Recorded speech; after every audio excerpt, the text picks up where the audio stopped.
चलिए डच के बाद हम देखते हैं ईस्ट इंडिया कंपनी को। ठीक है, तो ईस्ट इंडिया कंपनी ने एक नारा दिया था, उस नारा को याद रखिएगा कि भूभाग नहीं व्यापार। ठीक है, इसका मतलब ये था कि हम भूभाग पे कब्जा नहीं व्यापार करने आए हैं। ठीक है, याद रखिएगा। तो अगर ईस्ट इंडिया कंपनी इसके संदर्भ में कभी भी मेंस में कोई भी क्वेश्चन आ जाए तो वहाँ पे इस नारा को यहाँ पे कोट करना है, यानी कि लिखना है। ठीक है, उसके बाद आगे देखिए, ईस्ट इंडिया कंपनी शुरू में भूभाग के संदर्भ में नहीं आई थी, यह व्यापार करने के लिए आए थे। ठीक है, ये याद रखिएगा। उसके बाद यहाँ पे देखिए वो जो नारा था ना, यहाँ पे हम लिख दिए कि भूभाग नहीं व्यापार। ठीक है, तो व्यापार करने के लिए 4 लोग आए थे। तो डच ने व्यापार के लिए 4 लोगों को मुगल दरबार में भेजा था व्यापार के प्रस्ताव या फिर अनुमति लेने के लिए। वो 4 लोग कौन कौन थे? तो 4 लोग व्यापार करने के लिए जो आए थे वो कौन कौन थे? तो FMHT का मतलब हो जाएगा यहाँ पे, F का मतलब रॉल्फ फिंच, M का मतलब मिल्टन हॉल, H का मतलब हॉकिंस, T का मतलब सर टॉमस रो।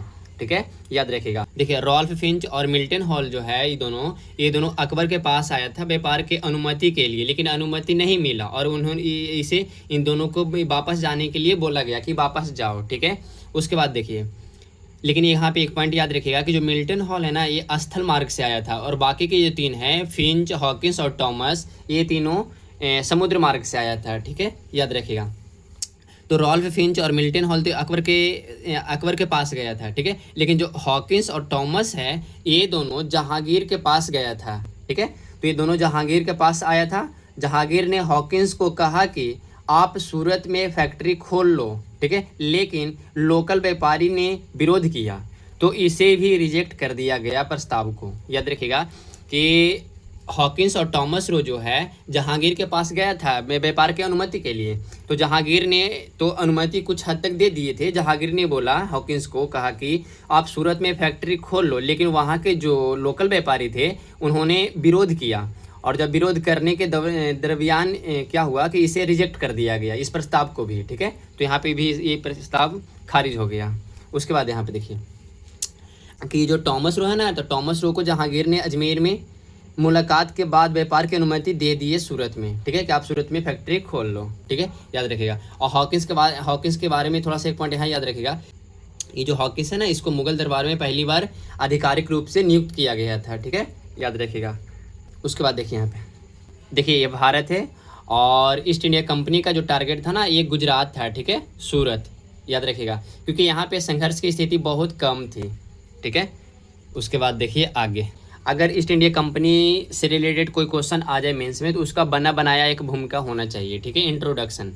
तो देखिए अगर क्वेश्चन है कि ईस्ट इंडिया कंपनी किन कारणों से विजयी रही, ठीक है, यानी किन कारणों से वो सफल हुई, तो कुछ कारण है यहाँ पे, वो देख लेते हैं। तो आंसर में भूमिका में लिखेंगे उनकी कूटनीति। ठीक है, याद रखिएगा, उनकी जो कूटनीति है उनकी कूटनीति के कारण।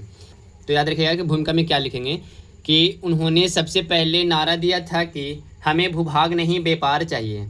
इसी के लिए उन्होंने FMHT को भेजा, लेकिन उनकी सोच साफ स्पष्ट था कि हम भूभाग को बाद में कब्जा कर लेंगे, पहले व्यापार पर पकड़ बना लें। ठीक है, याद रखिएगा। उसके बाद देखिए आगे यहाँ पे ईस्ट इंडिया कंपनी के प्रमुख व्यापारिक केंद्र की, ईस्ट इंडिया कंपनी का कहाँ कहाँ व्यापारिक केंद्र था। ठीक है, तो मान लीजिए कि ये भारत है। ओके, तो भारत में सबसे पहले याद रखिएगा कि यहाँ पे क्या है, मछलीपट्टनम। यहाँ पे लिख देते हैं मछली, और मछलीपट्टनम में भी यहाँ पे भी अंग्रेज़ों ने फैक्ट्री खोली। ठीक है, और एक पॉइंट यहाँ पे याद रखेगा कि जो पूरा क्षेत्र है, यहाँ ये वाला क्षेत्र, पूरा क्षेत्र जो है ये याद रखेगा कि जो पूरा क्षेत्र है ना, ये गोलकुंडा है। ठीक है, गोलकुंडा के सुल्तान ने डचों को व्यापार में शुल्क में छूट दिया। ठीक है, याद रखिएगा। उसके बाद इसके बदले में गोलकुंडा को अंग्रेज़ों ने गोल्डन फरमान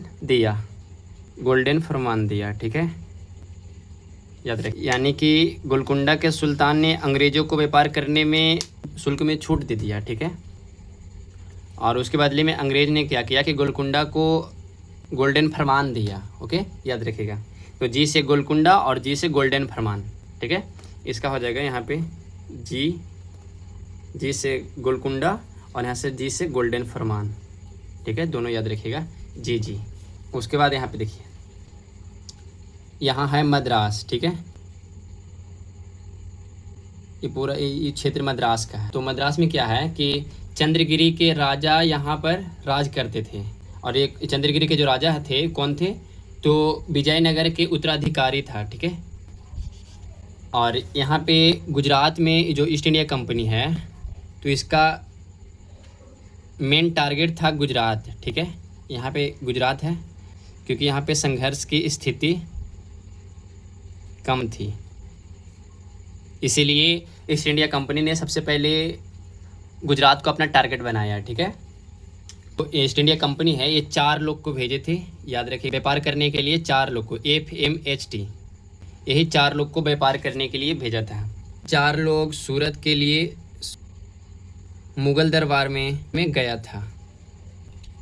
ये चारों सूरत के लिए मुगल दरबार में गया था। यहाँ पे एफ का मतलब हो जाएगा रॉल्फ फिंच, और एम का मतलब हो जाएगा मिल्टन हॉल, और एच का मतलब हो जाएगा हॉकिंस, और टी का मतलब यहाँ पे थॉमस रो, ठीक है, याद रखिएगा। उसके बाद यहाँ पे गुजरात है, तो गुजरात तो यहाँ देख लिए। गुजरात में यहाँ पे जो सूरत है, सूरत में ये जो FMHT में ये जो थॉमस रो थे सफल हुआ था, इसको अनुमति मिल गई थी, ठीक। सूरत में पहली फैक्ट्री, तो सूरत में ये पहली फैक्ट्री यहाँ पे खोल दिया, ठीक है। उसके बाद देखिए आगे, ये बीजापुर है, यहाँ पे याद रखिएगा, ये पूरा क्षेत्र यहाँ पे मद्रास था पहले। तो यहाँ पे चंद्रगिरी के राजा यहाँ पे राज करते थे, और ये जो चंद्रगिरी के राजा थे कौन थे, तो विजयनगर के उत्तराधिकारी था, ठीक है, याद रखिएगा। उसके बाद यहाँ पे मछलीपट्टनम है, ठीक है। तो मछलीपट्टनम में भी अंग्रेजों ने फैक्ट्री खोला, ठीक है। और मछलीपट्टनम में पहले से तो वो डच लोग तो खोल भी किए थे, और यहाँ पे अंग्रेजों ने भी यहाँ पे फैक्ट्री खोला, ठीक है, मछलीपट्टनम में। और जो मछलीपट्टनम है ये पूरा क्षेत्र कहलाता था गोलकुंडा, ठीक है, याद रखिएगा कि जो मछलीपट्टनम का जो पूरा क्षेत्र है ये गोलकुंडा कहलाता था। और ये जो गोलकुंडा के जो सुल्तान थे वो डचों को व्यापार करने के लिए शुल्क में छूट दे दिए थे, ठीक। उसके बदले में गोलकुंडा को अंग्रेजों ने गोल्डन फरमान दिया, ठीक है। तो याद रखिएगा कि जी से गोलकुंडा और जी से गोल्डन फरमान, ठीक है, याद रखिएगा कि जी से गोलकुंडा और जी से गोल्डन फरमान, जी से गोलकुंडा और जी से गोल्डन फरमान। और इसी को याद रखिएगा मसूलीपट्टनम की संधि भी कहते हैं, कि जी से गोलकुंडा और जी से गोल्डन फरमान, यानी कि व्यापार में शुल्क के छूट देने के कारण यहाँ पे गोल्डन फरमान दिया था अंग्रेजों ने गोलकुंडा को, ठीक है, याद रखिएगा। इसी को मसूलीपट्टनम की संधि भी कहा जाता है, ठीक है, याद रखिएगा। अब देखिए इसका असर क्या हुआ। असर ये हुआ कि गोलकुंडा के सभी पोर्ट्स पर व्यापार का एकाधिकार अंग्रेजों को मिल गया था, ठीक है, ये याद रखिएगा। उसके बाद है यहाँ पे याद रखिएगा कि जो मद्रास है, मद्रास, तो ये मद्रास में थोड़ा सा याद रखिएगा, मद्रास में पहली फोर्ट यानी कि किला, पहली किला, और पहला यहाँ पे बना था क्या, प्रेसिडेंसी, ठीक है, यानी कि पहला फोर्ट और पहला प्रेसिडेंसी। तो याद रखिएगा यहाँ पे कि जो मद्रास है ना, तो मद्रास में ही पहला फोर्ट बना था, और पहले ही प्रेसिडेंसी भी बनी थी मद्रास में ही, ठीक है, याद रखिएगा। अब यहाँ पे एक पॉइंट याद रखिएगा कि जो मद्रास है ना, तो मद्रास का संस्थापक, कि जो मद्रास है तो मद्रास के यहाँ पे संस्थापक का नाम याद रखिएगा, मद्रास का संस्थापक, तो मद्रास के संस्थापक का नाम है फ्रांसिस डे। कहाँ के थे, तो ब्रिटेन के थे, यानी कि ब्रिटिश थे, ठीक है। तो यहाँ तक याद रखिएगा, ठीक है। अब यहाँ पे ये जो पहला फोर्ट और पहला प्रेसिडेंसी है, इसको ओपन करने के लिए, खोलने के लिए चंद्रगिरी के राजा अनुमति दिए थे, चंद्रगिरी के राजा, ठीक है। देखिए यहाँ पे लिख देते हैं, चंद्रगिरी के राजा अनुमति दिया,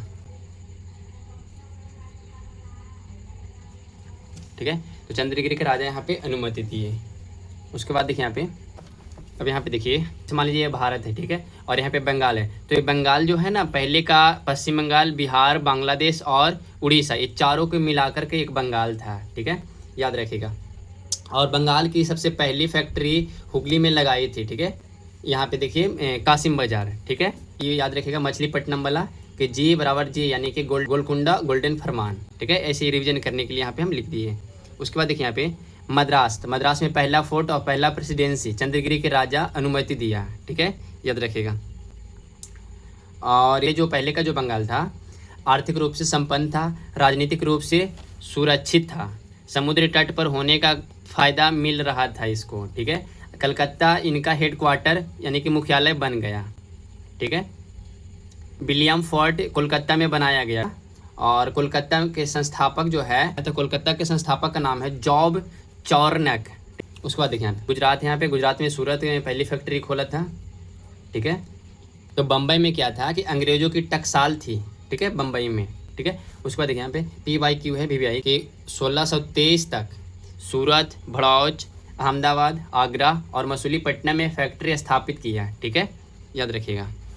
उसके बाद मुग़ल बादशाह फर्रुखसियर का फरमान यानी कि दस्तक जारी करना, ठीक है, 1717।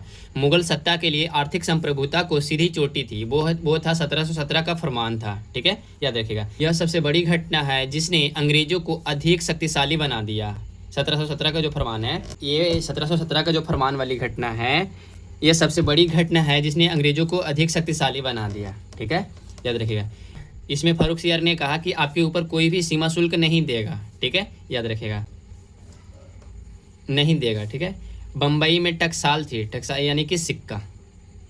1717 के 40 साल बाद यानी कि 1757 में, ठीक है, पलासी का युद्ध हुआ। फिर 1764 में बक्सर का युद्ध हुआ। फिर 1765 में इलाहाबाद की संधि हुई थी, ठीक है। तो यहाँ से इसको कनेक्ट करेंगे और हम लोग इस 1757 के पलासी का युद्ध, 1764 के बक्सर का युद्ध, 1765 के इलाहाबाद की संधि, ये सबको पढ़ेंगे हम लोग डिटेल में विस्तार से नेक्स्ट क्लास में, ठीक है। उसका क्लास अच्छे से लाएंगे। अभी फ़िलहाल डायग्राम के थ्रू, फैक्ट के थ्रू थोड़ा सा समझ लेते हैं बेसिक, ठीक है। अब देखिए यहाँ पे VVI क्रम याद रखना है, ठीक है। तो जो क्रम है ना भी याद रखना है, उसके लिए हम यहाँ पे लिख दिए हैं। मुग़ल बादशाह का फरमान 1717, फिर 40 साल के बाद पलासी का युद्ध 1757, फिर उसके बाद बेदरा का युद्ध, ठीक है। तो बेदरा का युद्ध, इसमें डच को हरा दिया था, याद रखिएगा कि इसमें डच को हरा दिया था, किसने? अंग्रेज़ों ने। फिर उसके बाद बांडीवास का युद्ध, ठीक है। तो बांडीवास के युद्ध में क्या हुआ था कि फ्रांसीसियों को हरा दिया था। तो बेदरा के युद्ध में डच को हराया, बांडीवास के युद्ध में फ्रांसीसियों को हराया। किसने हराया था? तो अंग्रेज़ों ने, ठीक है, याद रखिएगा। फिर उसके बाद है बक्सर का युद्ध। तो बक्सर का युद्ध हुआ था 1764 में, ठीक है। उसके बाद इलाहाबाद की संधि, तो इलाहाबाद की संधि हुई थी 1765 में। इसके बाद बंगाल में द्वैध शासन, ठीक है। अब देखिए यहाँ पे इसको कनेक्ट कीजिए। पुर्तगालियों पढ़े थे पहले, पुर्तगालियों के भारत आने का उद्देश्य पढ़े थे हम लोग। फिर पुर्तगालियों के बाद हम लोग पढ़े डच, ठीक है। डच के बाद अब हम लोग पढ़ लिए ईस्ट इंडिया कंपनी। अब ईस्ट इंडिया कंपनी के बाद हम लोग पढ़ेंगे फ्रांस में कंपनी, ठीक है, यानी कि फ्रांस की कंपनी। फिर फ्रांस की कंपनी के बाद हम लोग पढ़ेंगे डेनिश, ठीक है। उसके बाद हम लोग हमारा ये खत्म हो जाएगा। अब देखिए यहाँ पे फ्रांस की कंपनी, ठीक है। तो जो फ्रांस की कंपनी है ना, ये सरकारी कंपनी थी, इसलिए अंग्रेज़ों से हार गई थी। तो याद रखिएगा, यह भी पहली फैक्ट्री सूरत में ही स्थापित किया था, फ्रांस की कंपनी, ठीक है। उसके बाद यह भी दूसरी फैक्ट्री मछलीपट्टनम में स्थापित किया था, ठीक है। इन्होंने अपना मुख्यालय पुडुचेरी को बनाया था, ठीक है। और फोर्ट लुई था ना, वो स्थापित किया था, ठीक है, याद रखिएगा। बंगाल में एक फेमस बस्ती थी चंद्रनगर, ठीक है, फ्रांसीसी कंपनी स्थापित किया था, याद रखिएगा। ये जो चंद्रनगर है ना, फ्रांसीसी कंपनी स्थापित किया था, ठीक है। उसके बाद एक फेमस फ्रांसीसी थी डुप्ले, ठीक है, ये सेनापति था डुप्ले, याद रखिएगा कि जो फेमस फ्रांसीसी था वो डुप्ले था और ये सेनापति था, ठीक है, याद रखिएगा। डुप्ले ने उपनिवेशवाद की सोच को स्थापित किया। सबसे पहले इसने पहली बार यूरोप के सेना को भारतीय राजदरबार में भारतीय खर्च पर नियुक्त किया, ठीक है।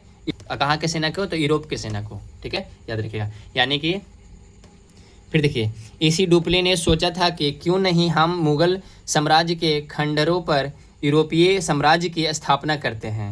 यानी डुप्ले के सोच के बदौलत लड़ाई यानी कि युद्ध होता है, संघर्ष होता है, जैसे कि कर्नाटक के 3 युद्ध, ठीक है, ये हम आगे चल के पढ़ेंगे विस्तार से। तो याद रखिएगा, अंग्रेज़ों की यह सोच थी कि पहले बंगाल को जीता जाए, ठीक है। फिर अंग्रेज़ों की यह सोच थी कि सबसे पहले डचों को हराया जाए, ठीक है। फिर उसके बाद फ्रांसीसियों को हराया। फिर अंतिम रूप से बंगाल को अपने अधीन करने के लिए बक्सर का युद्ध लड़ लिया और इलाहाबाद की संधि कर ली, ठीक है। तो ये सब याद रखिएगा थोड़ा। अब यहाँ पे एक है लास्ट है डेनिश, ठीक है। तो डेनिश की कंपनी है, ठीक है। तो डेनिश की कंपनी कि डेनमार्क से आया था, ठीक है। डेनिस की जो कंपनी थी तो डेनमार्क से आए थे और और यहाँ के लोग जो थे वो डेनिस कहलाते थे, ठीक है, याद रखिएगा। डेनिस की केवल एक ही सोच था कि ईसाई मिशनरी को अधिक तवज्जो देना, यानी कि बढ़ावा देना, और व्यापार को कम, ठीक है, इससे ईसाई धर्म का प्रचार होगा, ठीक है, याद रखिएगा। फिर उसके बाद यहाँ पे देखिए, तो याद रखिएगा कि जैसे कि भारत है, ठीक है, भारत में यहाँ पे बंगाल है, ठीक है, तो पहले बंगाल था, बंगाल में यहाँ पे एक श्रीरामपुर तराई था, तो श्रीरामपुर तराई को डेनिस की कंपनी ने संरक्षण प्रदान किया और यहाँ पे तीन ईसाई धर्म के प्रचार करने वाले के लिए फेमस थे। तीन कौन कौन?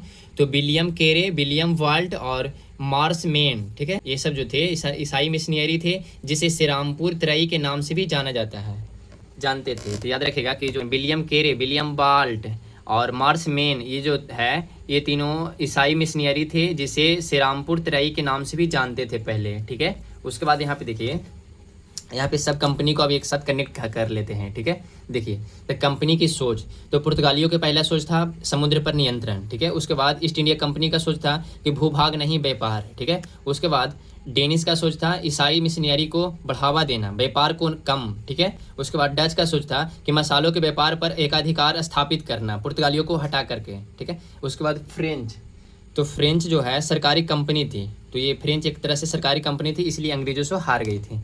देखिए अदर कॉन्सेप्ट में एक याद रखेगा, इंटरलोपर्स, यानी तो इसमें क्या है कि ईस्ट इंडिया कंपनी के लीगल ट्रेड से हटकर अनाधिकृत व्यापार करते थे, ठीक है, इलीगल व्यापार, ठीक है, यह कंपनी के कर्मचारी होते थे अक्सर, ठीक है। उस देखिए सोसाइटी फॉर ट्रेड, तो सोसाइटी फॉर ट्रेड में क्या था कि क्लाइव ने एक सोसाइटी बनाया था, उसमें कहा गया कि कंपनी के कर्मचारी तुम भ्रष्टाचार मत करो, तुम्हारे लिए सोसाइटी फॉर ट्रेड पनाह देता हूँ, ठीक है।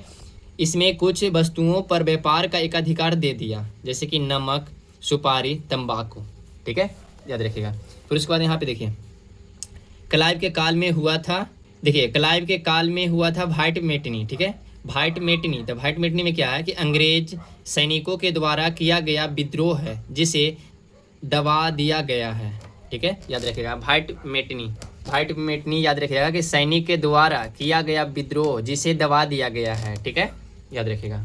देखिए यूरोपियों का आगमन यहाँ पे कंप्लीट हमारा हो गया, ठीक है, यहाँ पे सब कुछ हम पढ़ लिए। यूरोप के आगमन में पढ़े कि यूरोपियों का आगमन कैसे हुआ, 15वीं सदी का यूरोप कैसा था, वास्को डी गामा की एंट्री कैसे हुई, पुर्तगालियों का उद्देश्य क्या था भारत आने का। उसके बाद डच की पढ़ लिए कि डच के बारे में, फिर डच के बाद पढ़े ईस्ट इंडिया कंपनी के बारे में, ईस्ट इंडिया कंपनी के बाद हम लोग पढ़े फ्रांसीसी कंपनी के बारे में, फ्रांसीसी कंपनी के बारे में बाद हम लोग पढ़े डेनिस कंपनी को, ठीक है, याद रखिएगा। और डेनिस डेनमार्क से आया था, ठीक है, और डच आया था हॉलैंड या फिर नीदरलैंड से, ठीक है, याद रखिएगा। अब कल से नेक्स्ट क्लास में 18वीं सदी का भारत पढ़ेंगे हम लोग। ओके, तो मिलते हैं नेक्स्ट क्लास में। Thank you.